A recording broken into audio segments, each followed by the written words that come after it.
안녕하세요. 오늘은 2026년 현재 가장 뜨거운 원자재 시장 중 하나인 은, 실버 시장을 심층 분석해 보겠습니다.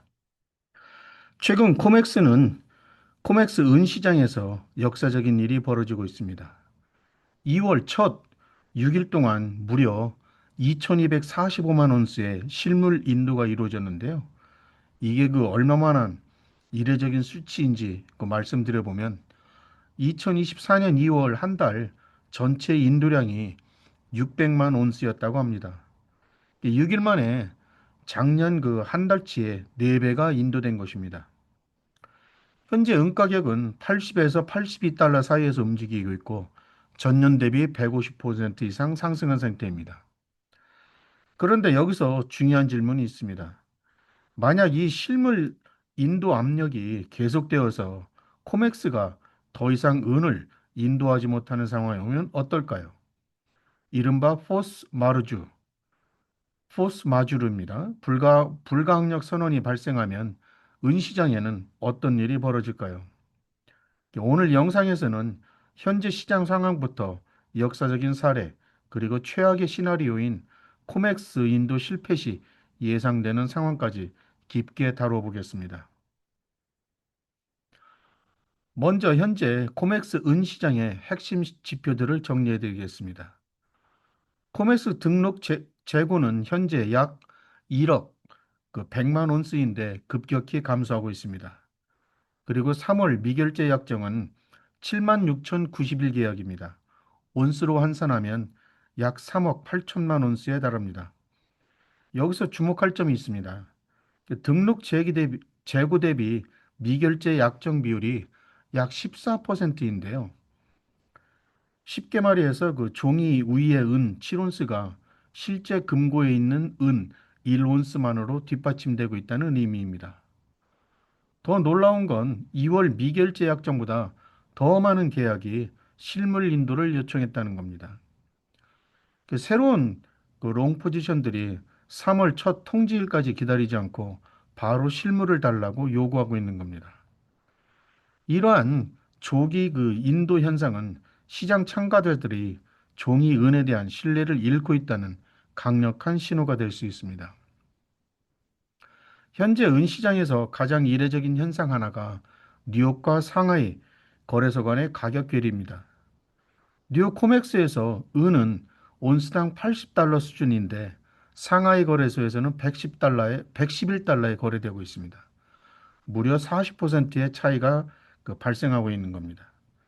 정상적인 시장이라면 이런 차익 거래는 쉽게 해소가 되는데요. 뉴욕에서 싸게 사서 상하이로 보내서 비싸게 팔면 되니까 가능하게 됩니다. 그런데 이 괴리가 지속된다는 것은 물리적으로 은을 이동시키는 것 자체가 어려워졌다는 뜻입니다. 상하이 재고는 45일 만에 54%나 감소를 했고 현재 추세라면 4월에 바닥을 칠 것으로 예상을 하고 있습니다. 또한 현물 가격이 선물 가격보다 높은 백오데이션 현상이 지속되고 있는데 이것은 당장 실물을 확보하려는 수요가 미래 공급에 대한 기대보다 훨씬 강하다는 것을 의미합니다. 지금과 비슷하게 실물 인도가 급증하고 가격이 급등했던 역사적 사례를 살펴보겠습니다. 첫 번째는 1980년 헌트 브라더스입니다. 텍사스 석유 재벌이었던 헌트 형제는 달러 인플레이션을 해지하기 위해서 대규모로 은을 매입하기 시작했습니다. 물리적 은 1억 온스와 선물 계약 9천만 온스를 합쳐서 전 세계 자유거래 은의 3분의 1에서 3분의 1을 통제하게 됩니다. 이 결과 은 가격은 1979년 1월 온스당 6달러에서 1980년에는 1월 49달러 45센트까지 무려 713%까지 상승합니다. 하지만 이게 끝이 아닙니다. 코맥스는 실버 세븐이라는 규정을 도입을 해서 신규 마진 매수를 전면 금지를 했고 가격은 이로써 4일 만에 50%나 폭락합니다. 1980년 3월 27일 이른바 실버 Thursday라고 불리는 날이 바로 그때입니다. 헌트 브라더스는 실물을 보유하고 있었지만 레버리지 포지션이 강제 청산되면서 결국 무너진 겁니다. 두 번째 사례는 2008년 금융위기 이후의 은 상승장입니다.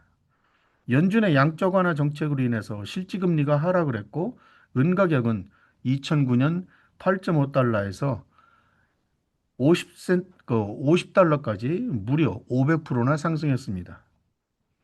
이 시기에도 ETF 자금 유입과 산업 수요 증가로 인해서 실물 프리미엄이 상승을 했고 백오데이션이 발생했습니다. 하지만 CME가 9일 동안 5차례 연속으로 마진 요건을 인상을 했고 마진이 100% 증가하면서 레버리지 투자자들이 청산하기 시작했습니다. 가격은 30% 급락을 했습니다. 그렇다면 현재 2020년 상황과는 무엇이 다를까요? 첫 번째는 수요의 성격이 다릅니다. 1980년대는 소수 투자자의 매점 매석이었고 2021년은 투기적 레버리지가 주도를 했습니다.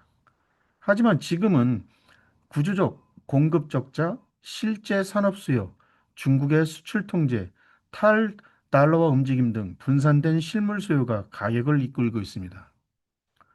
두 번째는 은이 산업 필수재가 되었습니다. 과거에는 은이 주로 투자 자산이었다면 지금은 태양광 패널, 전기차, AI 데이터 센터 등에 없어서는 안 될 핵심 소재가 되었습니다. 물론 규제 진입 가능성은 여전히 존재합니다. 역사가 보여주듯 급격한 가격 상승에는 언제나 규제 당국의 규제가 따랐습니다. 이제 현재 은 시장의 구조적 강세 요인들을 살펴보겠습니다. 실버 인스티튜트에 따르면 2026년은 6년 연속 공급 적자가 예상이 됩니다. 올해 적자 규모는 6,700만 온스로 전망이 되고 지난 4년간 누적 적자는 무려 6억 7,800만 온스에 달합니다. 총 공급량이 10억 5천만 온스로 10년 만에 최대치에 도달하지만 그래도 수요를 충족하지 못하고 있는 상황입니다. 은의 산업 수요는 가격의 그 비탄력적입니다. 이게 무슨 말이냐면 가격이 올라도 수요가 쉽게 줄지 않는다는 뜻입니다.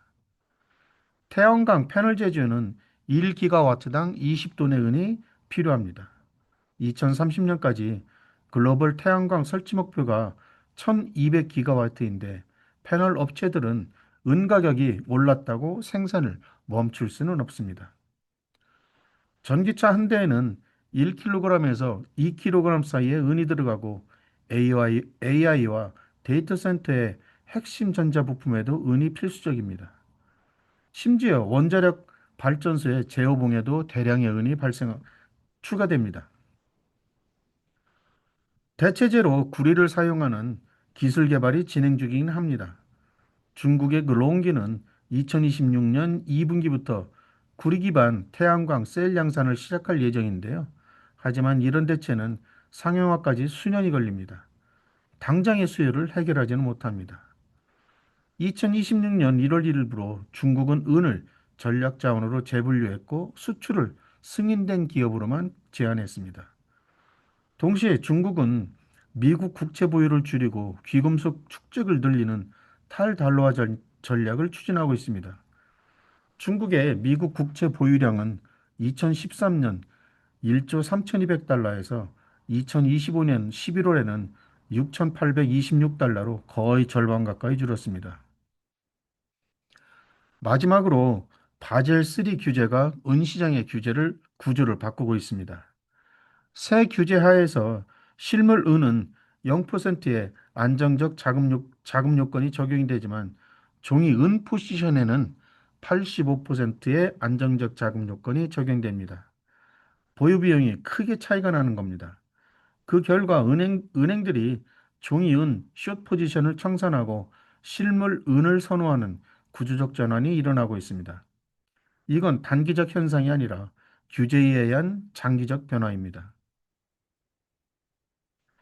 이제 많은 분들이 궁금해하시는 최악의 시나리오에 대해서 말씀드리겠습니다. 만약에 코맥스가 은을 인도하는 데 실패한다면 어떤 일이 벌어질까요? 그 포스 마주르, 즉 불가항력 선언이란 무엇인지 먼저 설명드리겠습니다. 포스 마주르가 선언이 되면 코맥스는 선물 계약에 대해서 실물 은을 인도할 수 없게 됩니다. 인도 의무가 중단되거나 또는 현금 결제로 대체됩니다. 이것은 거래소가 실물 시장의 실패를 공식적으로 인정하는 것이며 가격 발견 기능이 코맥스에서 런던, 상하이, 딜러 시장 등으로 이동한다는 것을 의미합니다. 이것은 단순한 강세 촉매제가 아닙니다. 시장 체제의 근본적 변화를 의미합니다. 코맥스 은 시장의 포스 마주르는 현대 금융 시스템에서 일종의 통화 지진과도 같습니다.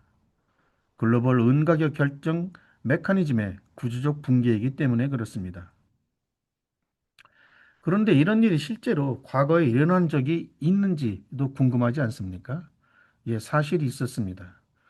2022년 LME 니켈 시장에서 정확히 이런 일이 발생했습니다. 런던 금속거래소 LME가 니켈 거래를 중단하고 이미 체결된 거래를 취소하는 전례 없는 조치를 취했습니다. 이에 따라서 당시 그 니켈 가격은 하루 만에 2배 이상 급등을 했고 거래소의 가격 발견 기능이 완전히 마비됐습니다. 니켈 ETF도 현물과 연동이 붕괴됐습니다. 코맥스에서 포스 마주르가 발생하면 어떤 일이 벌어지는지 단계적으로 살펴보겠습니다. 먼저 가격 동결입니다. 거래소가 포스 마주르를 선언하면 선물 가격이 동결이 됩니다. 그 트레이더들은 코맥스 가격이 실제 금속으로 교환될 수 없기 때문에 더 이상 의미가 없다는 걸 깨닫습니다. 그래서 숏 포지션 보유자들은 금속으로 커버할 수 없고 롱 포지션 보유자들은 인도받을 수 없게 됩니다. 그래서 코맥스 가격은 깨진 지표가 됩니다. 2단계에서 실물 가격은 은 실물 가격은 100에서 150달러로 급등할 것으로 예상이 됩니다. 2단계는 실물 은 가격 급등입니다. 실제 가격은 정제업체, 불륜뱅크, 국가 구매자, 산업 사용자, 딜러, 조폐국 등이 실제 금속에 지불할 의사가 있는 금액이 됩니다. 여기서 가격 폭발이 일어납니다. 실물 은 가격은 며칠 내에 150에서 250달러로 뛸 가능성이 있습니다. 왜냐하면 산업 사용자들은 생산을 중단할 수 없고 주폐국과 달리 딜러는 재고가 고갈되고 ETF는 환매 압력에 직면하고 인도, 중국, 터키와 같은 국가들이 그 패닉 바잉에 나서면서 불륜 뱅크들은 어떤 가격이든 지불하고 금속을 확보하려 할 것이기 때문입니다. 이것은 추측이 아닙니다. 기계적으로 발생할 수밖에 없는 상황입니다.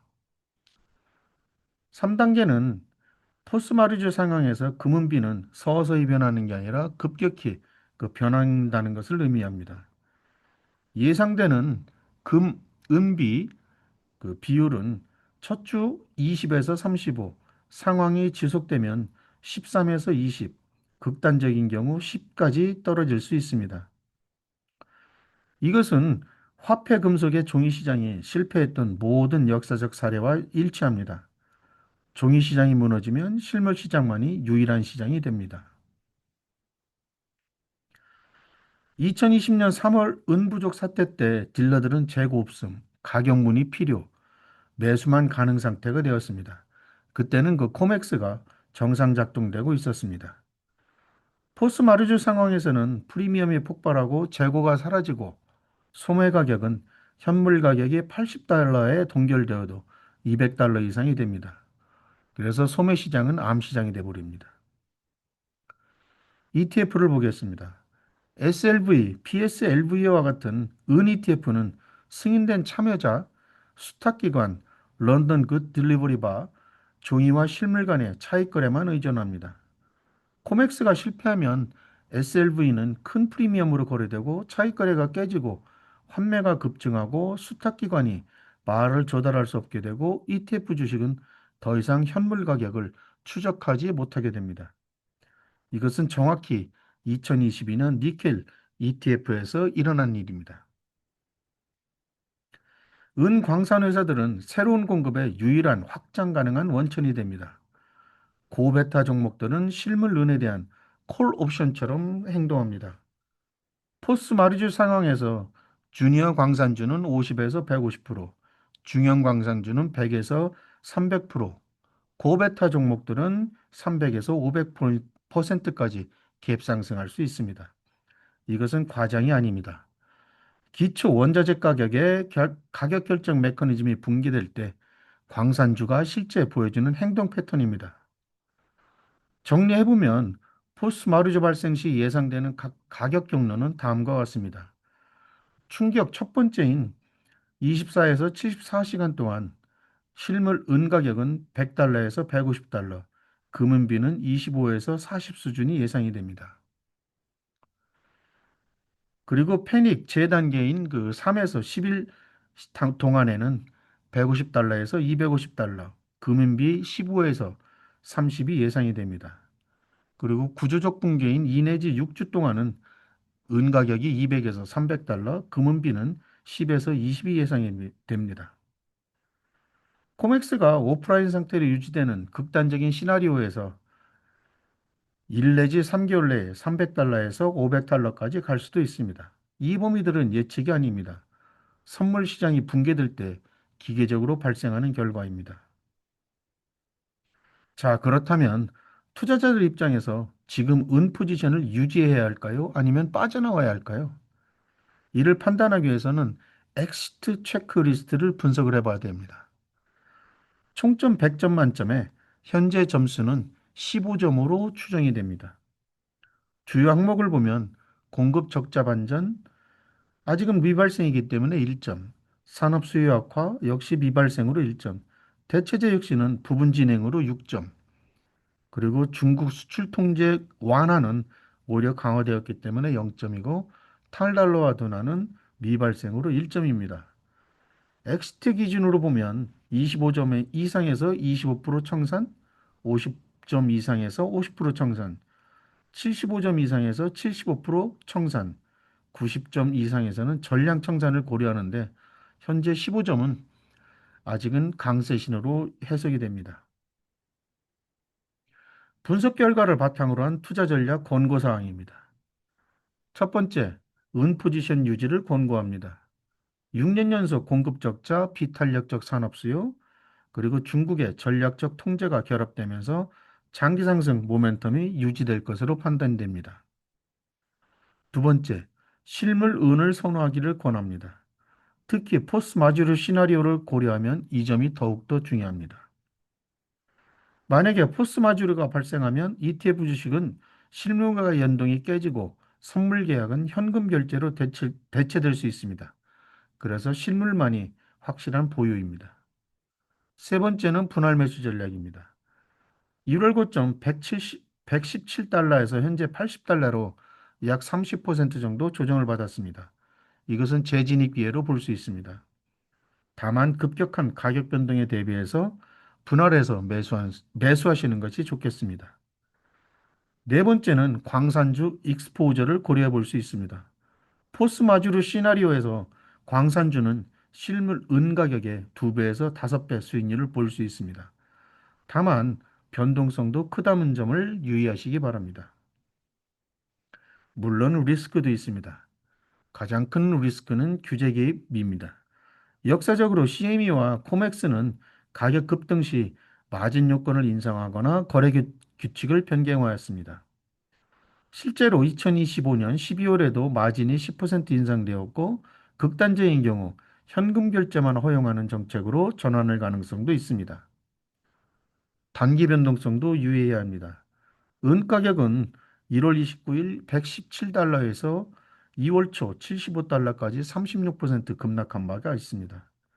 미국 재무장관은 이를 중국 트레이더들의 투기적 청산 때문이라고 언급을 했는데 이러한 그 단기적 변동성은 지속될 것으로 예상이 됩니다. 장기적으로는 대체재 발전도 지켜봐야 됩니다. 구리 기반 태양광 셀이 상용화되면 중장기적으로 은 수요의 20에서 35%가 감소할 가능성이 있습니다. 다만 이는 수년 후의 이야기입니다. 오늘 내용을 정리해 드리겠습니다. 코맥스 은시장에서 역사적인 실물 인도 급증이 발생하고 있습니다. 이는 종이 은에 대한 신뢰 약화와 실물 확보 경쟁을 보여줍니다. 둘째, 역사적으로 1980년과 2011년 사례는 실물 수요 급증이 가격 급등을 유발하지만 규제 개입으로 급격한 조정이 올 수 있습니다. 세 번째, 2026년 현재는 과거와 다른 구조적 요인들이 있습니다. 네 번째, 만약에 코맥스 포스 마주르가 발생을 하면 실물 은 가격은 150달러에서 300달러까지 급등 가능성이 있습니다. 이것은 단순한 강세장이 아니라 시장 레짐의 근본적 변화입니다. 다섯 번째는 엑시트 점수가 15점으로서 아직은 강세 신호를 보이고 있습니다. 그래서 실물 은 중심의 분할 보유 전략을 권합니다. 은 시장은 지금 구조적 변화의 한가운데 있습니다. 단기적 가격 변동에 일희 일비하기보다는 큰 그림에서 시장의 방향성을 파악을 하고 그에 맞는 전략을 세우시는 게 중요합니다. 특히 코맥스 인도 실패 가능성이라는 테일 리스크를 염두에 두신다면 종이 은보다 실물 은 보유가 더 안전한 선택일 수 있습니다. 오늘 영상이 여러분의 투자에 도움이 되셨기를 바라고요. 도움이 되셨다면 좋아요와 구독 버튼 부탁드립니다. 감사합니다.